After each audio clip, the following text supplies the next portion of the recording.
Assalamualaikum warahmatullahi wabarakatuh. Perkenalkan nama saya Tiara Lorenza, MPM 5021232, kelas 4F, Prodi Pendidikan Guru Sekolah Dasar, mata kuliah Telaah Kurikulum, dosen pengampu Bapak Tio Gusti Satria Magister Pendidikan.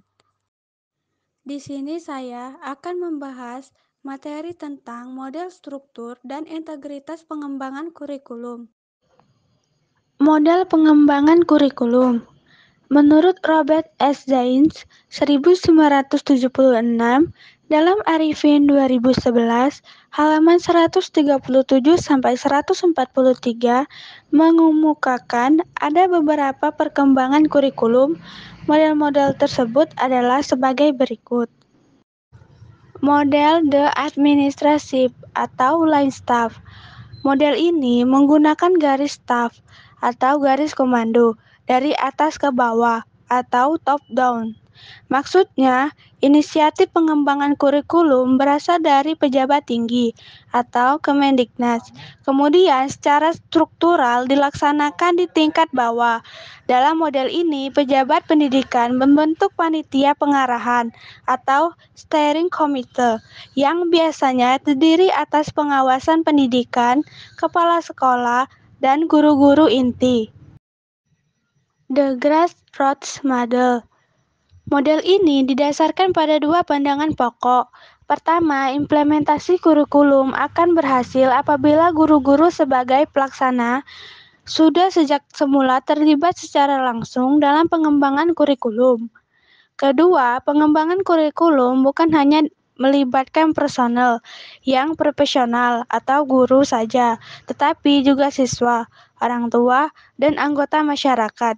Dalam kegiatan pengembangan kurikulum ini, kerjasama dengan orang tua murid dan masyarakat sangat penting. The Demonstration Model.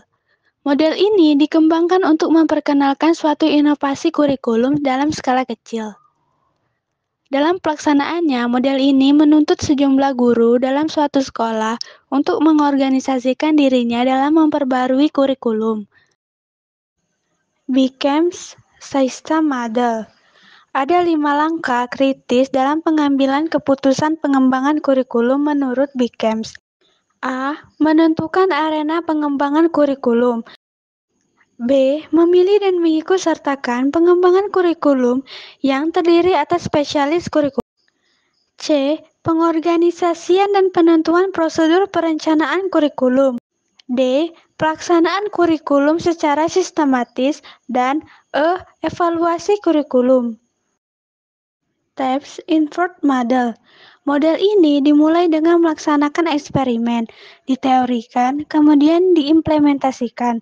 Hal ini dilakukan untuk menyesuaikan antara teori dan praktek, serta menghilangkan sifat keumuman dan keabstrakan kurikulum, sebagaimana sering terjadi apabila dilakukan tanpa kegiatan eksperimental.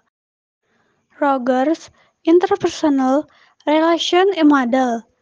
Model ini berasal dari seorang psikologi, yaitu Carl Rogers.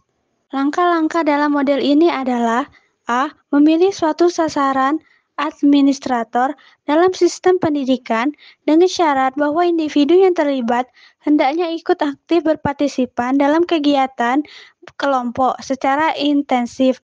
B. Mengikutsertakan guru-guru dalam pengalaman kelompok secara intensif. C. Mengikutsertakan unit kelas dalam pertemuan 5 hari.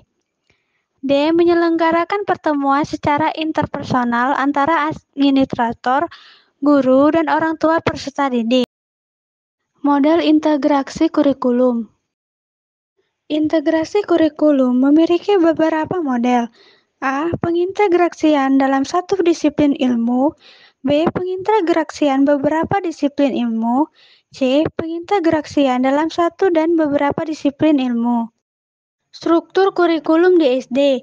Model ini dimulai dengan melaksanakan eksperimen, diteorikan, kemudian diimplementasikan.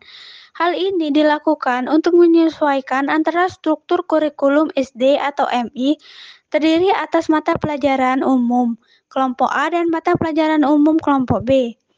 Mata pelajaran umum kelompok A merupakan program kurikuler yang bertujuan untuk mengembangkan kompetensi sikap, kompetensi pengetahuan, dan kompetensi keterampilan peserta didik sebagai dasar penguatan kemampuan dalam kehidupan bermasyarakat, berbangsa, dan bernegara.